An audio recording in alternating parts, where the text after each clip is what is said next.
بسم الله الرحمن الرحيم الحمد لله رب العالمين وصلى الله على سيدنا محمد النبي الأمين وعلى آله وصحبه والتابعين وبعد أيها الملأ الكريم السلام عليكم ورحمة الله وبركاته.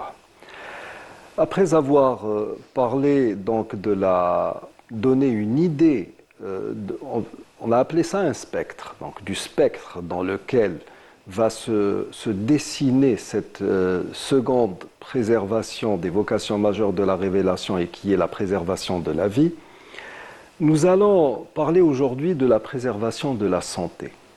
Alors pour beaucoup de musulmans, quand on parle de préservation de la santé, il s'agit uniquement de santé physique, c'est-à-dire d'être bien portant et puis de ne pas avoir de maladies, etc.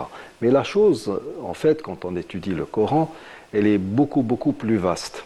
Nous allons commencer déjà par tout ce qui a trait à la santé physique. Le verset phare, en l'occurrence, c'est le verset de Sourate Al-Baqarah où il est dit « وَلَا تُلْقُوا بِأَيْدِيكُمْ إِلَى التَّهْلُكَةِ » Ne vous jetez pas par vous-même dans la destruction. Ceci veut dire que nous sommes dans l'obligation de nous maintenir dans un état physique ou dans une situation sanitaire qui soit acceptable.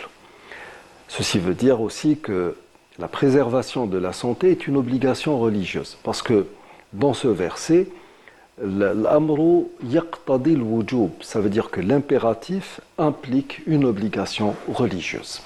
وَلَا تُلْقُوا بِأَيْدِيكُمْ إِلَى التَّهْلُكَةِ.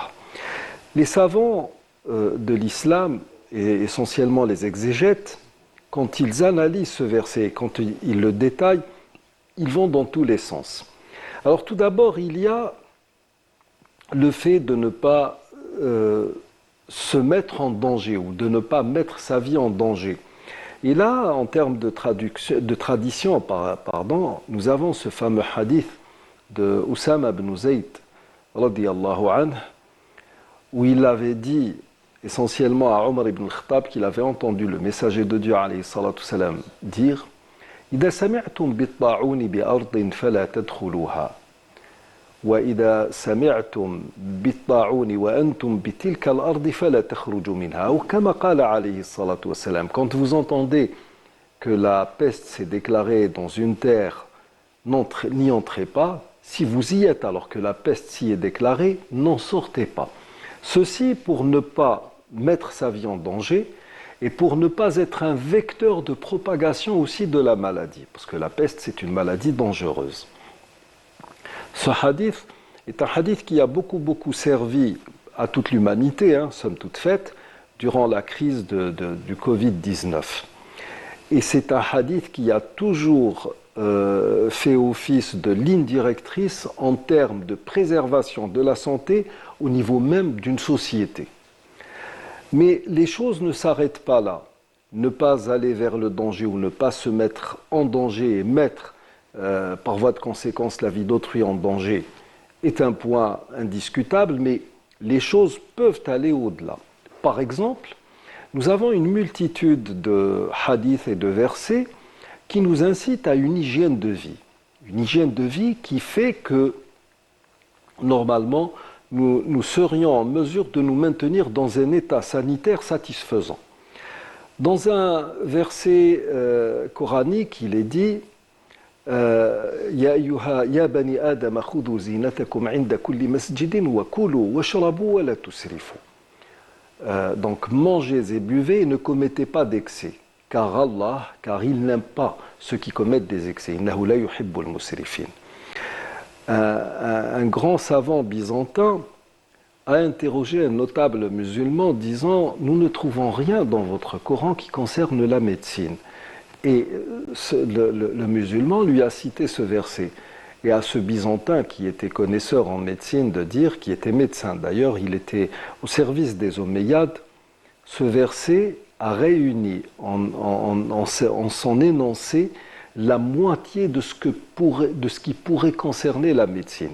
Et à juste titre, une bonne hygiène de vie, une bonne santé commence, comme le disent si bien certains médecins, dans son assiette. Et puis, nous avons un autre hadith du messager de Dieu, alayhi salatu salam, en termes d'hygiène de vie, qui nous dit jamais le fils d'Adam n'a rempli un récipient pire que son ventre. C'est là que tous les mots commencent.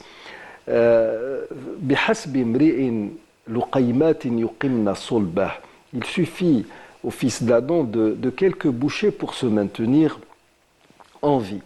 فإن كان لا محالة فثلث للأكل وثلث للشراب وثلث للنفس أو كما قال عليه الصلاة والسلام. Donc si on ne peut pas faire autrement, il faut laisser un tiers pour s'en manger, un tiers pour son breuvage ou s'en boire comme on peut le dire, et un tiers pour de l'air, c'est-à-dire pour permettre à l'estomac de travailler convenablement. Et là, attention, ce point est hautement important en termes de maintien de la santé. Vous savez, nous avons un hadith du messager de Dieu alayhi salatu salam, qui parle de la farine d'orge, qu'on appelle en langue arabe telbina. Dans un hadith rapporté par le Bukhari d'après Aïcha radiyallahu anha, la mère des croyants nous dit qu'elle a entendu le messager de Dieu alayhi salatu salam dire concernant cette bouillie faite à base de farine d'orge complète.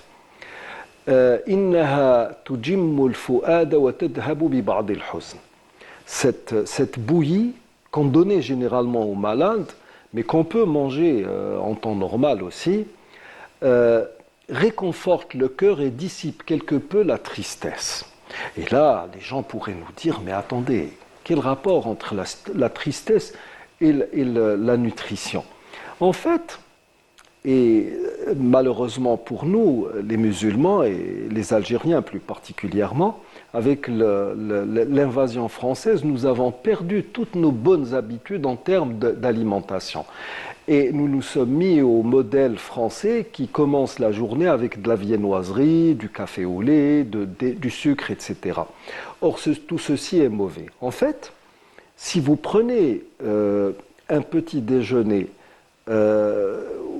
où il y a du sucre, si vous prenez par exemple des viennoiseries, et encore pire, si vous prenez des jus d'orange pressés, je parle bien d'un jus d'orange pressé. Pour certains, c'est le top des tops. Mais attention, un jus d'orange pressé, c'est aussi dangereux que du soda.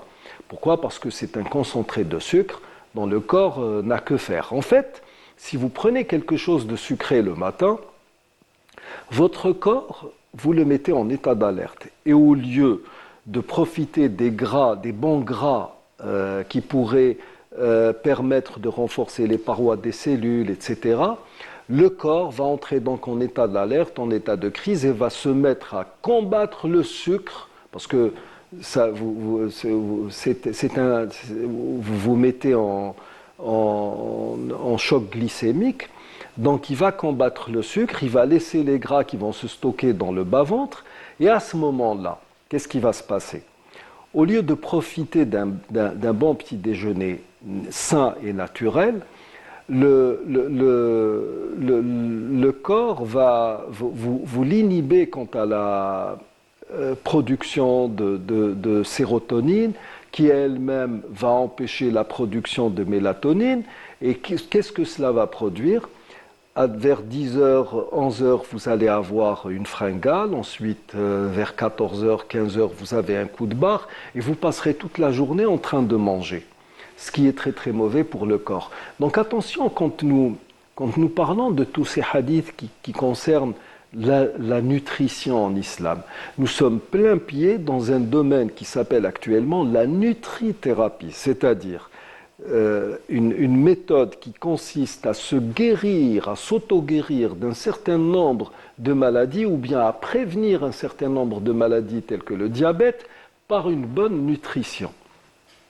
Et tout ceci a tendance à démontrer que notre religion, dans cette disposition qui consiste à préserver la vie, va tout faire pour nous orienter vers une bonne préservation de la santé physique. Mais là encore, l'islam ne s'arrête pas à la santé physique. Quand on étudie le Coran et la tradition prophétique, les textes fondateurs en tout cas, on se rend compte qu'il y a énormément d'orientations qui vont nous donner des indications qui font que nous sommes pratiquement dans l'obligation d'aller vers tout ce qui peut nous maintenir en bonne santé. Cette enveloppe charnelle qui est notre corps physique et dont Dieu nous a fait don, nous sommes censés en répandre le jour du jugement dernier. Et à partir de là, bien manger, bien se reposer, avoir une bonne hygiène de vie devient une obligation religieuse. Pour ce qui est par exemple du repos, nous avons dans un hadith, dans une anecdote en fait, ça commence par une anecdote. Salman al-Farisi a reçu les plaintes de Darda, qui était l'épouse de Abu Darda radiyallahu anhu. Une fois, il lui demanda comment va Abu Darda, parce que quand le prophète sallallahu alayhi wa sallam, à son arrivée à Médine, il a fraternalisé entre Akha Bayna Salman al-Farisi wa Abi Darda. Elle lui dit, Abu Darda, qu'est-ce que veux-tu que je te dise? Il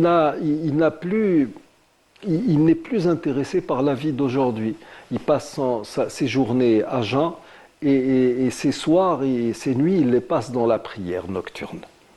Alors il est allé chez lui, il est entré dans la demeure d'Abu Darda, ils ont bien dîné. Ensuite, à un moment donné, donc Abu Darda veut se mettre en prière, il lui dit non, arrête, dors un peu et tu prieras ensuite, nous prierons ensuite. Mange un peu et puis aujourd'hui ne jeûne pas, tu n'as pas besoin de jeûner, tu jeûneras demain.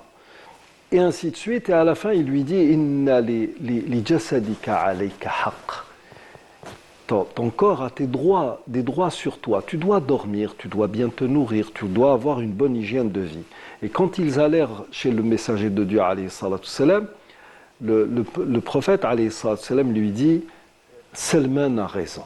Et c'est ainsi qu'il faut aller quand on est, ou bien c'est ainsi qu'il va falloir vivre quand on est respectueux des préceptes de l'islam. Nous arrivons au terme de cette émission. Je vous remercie d'y avoir prêté attention. Assalamu alaikum wa rahmatullahi wa barakatuh.